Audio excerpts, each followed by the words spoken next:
係各位網友，嗱，我拍呢條片嘅時咧就係12月8號凌晨，我係喺呢一個12點幾，即係12點8號凌晨啦。咁就係喺呢一個多倫多嘅機場嗰個貴賓室嗰度。咁呢個咧就係香港咧就已經係晏晝12點幾喎。咁我同大家講下，我首先講個股市發生咩事啦。嗱，首先我覺得我係話大陸嘅股市開始可能升到停板，佢升到停板要幾多咧？升 10%， 3300幾點，升到3700幾點度。咁結果咧，點解我會咁講咧？我係唔會撇的短期嘅股市嘅，但係大陸係做咗7-8日嘅準備。召晒所有人開會，今日無論如何要個市瘋狂，繼續瘋狂上升。咁我相信佢有能力做得到。結果大陸股市有上升到回翻一啲，結果大陸嘅股市係升到3600幾點，升咗百幾200點，升咗百幾200點，未曾升破。未曾升到停板，調翻轉頭咧，香港嘅股市咧一開始就大跌，你估唔到啦啩？頭20分鐘已經成交咗1000億，到上晝市收市嗰時跌1400幾點。大陸股市繼續上升，香港股市跌，呢個咧就係兩股勢力喺度作對嘅跡象，就即係話咧，大陸嘅政府繼續喺度托緊個市。佢對大陸嘅市嘅影響力係大好多，外資好多人其實喺度拋售緊，香港嘅股民喺度拋售緊，因為大陸對香港嘅股市嘅操控力冇咁強，所以出現咗呢個逆轉嘅情況。呢個嘅角力情況會點呢？我真係唔知道啊！兵一邊係大陸繼續上升，香港股市急劇下跌。好啦，呢條片咧，我係同大家講香港嗰個商業樓宇出現嘅一個情況。最近呢，就係出咗好多嘅 study 咧，就係講香港嘅嗰個商業樓宇嘅，主要講商業樓宇。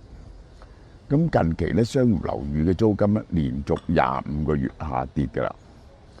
甲級商廈嘅空置率係幾多咧？甲級商廈嘅空置率咧，係整體嚟講係18% 到，尖東咧22%，呢個灣仔區啊、中環啊嗰啲咧就係15%。佢租金下跌多咗幾個 percent。嗱，根據惠理士嘅報告咧，過去嗰幾年啊，嗰2-3年啦，香港甲級租金嗰個整體下跌度已經跌咗40%。而家咧甲級商廈咧大概係60幾蚊一尺一個月，咁呢個你係咪睇甲級嘅甲級咧？甲級嘅甲級咧，即係以前嗰啲最犀利嘅就係呢個係financial centre 嗰啲咧，呢個就係咧呢個唔係嗰個嗰啲咧就係去到呢個 convention 呢個交易所中心啊嗰啲咧係講緊170。去到最多就係145蚊一尺嘅，而家咧可能咧就跌到80-90蚊一尺。咁整體咧就跌咗40%。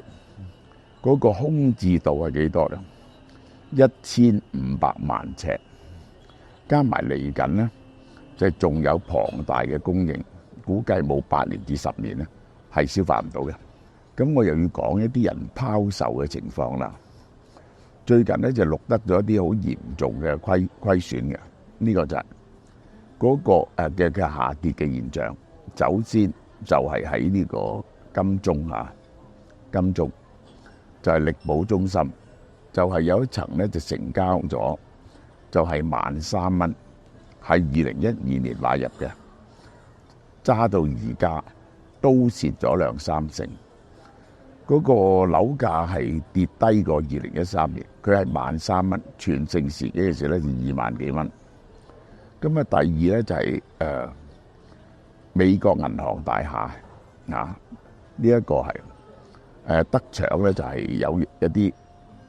有一層咧就賣咗出嚟連停車位，咁又係蝕咗2-3成嘅。中環中心咧就有呢一個係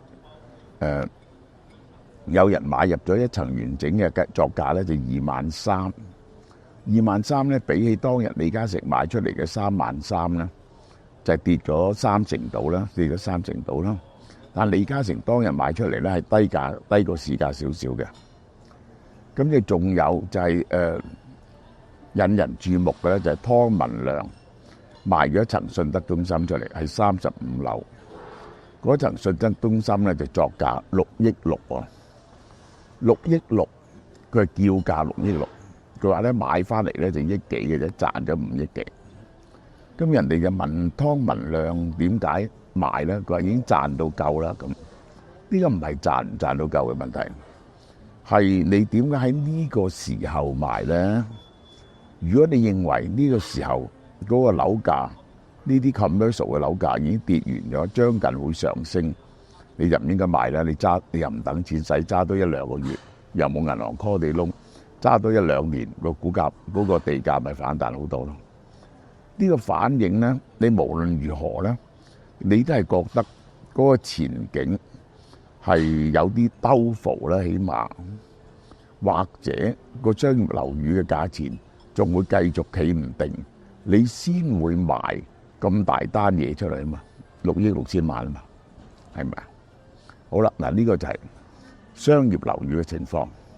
嚟緊咧就仲有恒基兆業嗰度咧係有200-300萬尺，呢個咧就造成極大嘅壓力。另外咧，我哋睇下啲商鋪啊，原來根據調查所得咧，香港幾個大嘅旅遊區嘅商鋪嘅空置率咧係8-9% 度，但係租金嘅下跌咧就非常之嚴重。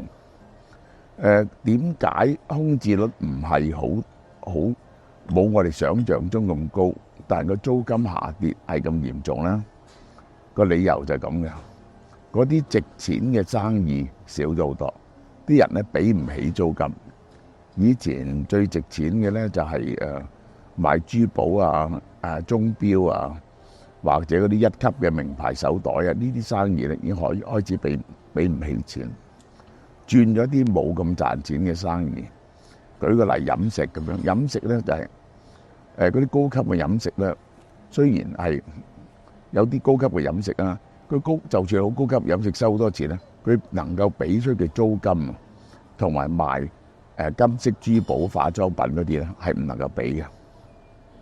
個租金嘅下跌咧就更加嚴重。咁阿田少咧就有講，田少就話：如果嗰個整體租金下跌30%咧，嗰啲鋪頭仲可以生存；如果跌唔到30%咧，啲鋪頭就唔可以生存。咁但係我要話俾你聽，嗰個租金咧喺呢個旺區咧就跌咗唔止30%，跌咗唔止30%咧，你都唔能夠生存啊！因為嗰陣時個價錢咧係昂居嘅啊，咁就係而家咧就係嗰啲民生區咧就係跌咗。就冇跌唔到30%，但係嗰啲業主依然唔肯減價，點解就？我哋自己有租啲鋪位嚇，嗰個基本上咧，嗰啲業主都係盡量唔肯減價，盡量揸住唔肯減價，因為咧，如果佢一減價，個租金嘅 return 好低嘅時候咧，佢係驚俾銀行 call loan 嘅，呢個係一個現實嘅問題嚟嘅。咁就呢個結構嘅問題就係。究竟嗱，我哋又要翻去講大陸呢個救市措施有冇效？我哋一早已經講咗 conclusion 啦。短期嘅股市我係唔會講，長期嘅就係咁。大陸如果冇一連串嘅有力嘅財政措施喺後邊，唔整多3-5萬億赤字嘅話咧，嗰個目前嘅政策就只不過係股市嘅放煙花而已嘅。如果佢有好 substantial 嘅財政政策去支持，個經濟可能作某種程度嘅復甦。但係因為佢冇結構唔肯作出結構性嘅改革啦，個經濟咧呢啲咧都係借翻嚟嘅時間，借翻嚟嘅 GDP 增長，遲下咧終於都係要還嘅嚇。呢個就係我嘅睇法，好唔好啊？呢段講到呢度。潮貓貓10月份門市獨家優惠，例如一，每逢秋冬季節咧，都係食臘味最適合嘅季節。熱騰騰嘅白飯，鋪上蒸熟嘅臘腸，帶嚟一絲絲嘅暖意。香港製造嘅大煮系列嘅臘腸終於出爐啦！有人氣爆燈嘅鵝潤腸，美味甘香。嗱，香港好少鵝潤腸賣㗎嚇，600g 一斤，特價238蚊。仲有鮮潤腸，我哋唔同出邊用鴨肝做嘅，我哋用美國火雞肝，所以咧佢唔會腥嘅，特別鮮味。加上巴西豬肉製成，所以特別濃郁。1斤裝198蚊。有臘腸咧就必定要對唔住，有潤腸咧必定要有臘腸。想食肥啲咧，就要買鮮肉臘腸，3分肥7分瘦。優惠價208蚊，而瘦少少就買皇牌臘腸，2分肥8分瘦，218蚊。所有臘腸都係香港製造，不含添加劑嘅，賣咗10幾年，有品質保證，係出名係香港最好食嘅腸。而家買2盒送中國特級冬菇無腳1斤裝，價值148蚊。嗱，整臘味冬菇煲仔飯咧就一流啦！買3盒送1盒，以低價個盒免費。臘腸咧1年只係做1次嘅啫，所以賣晒就冇噶啦。優惠價由10月1號至31號，只限門市。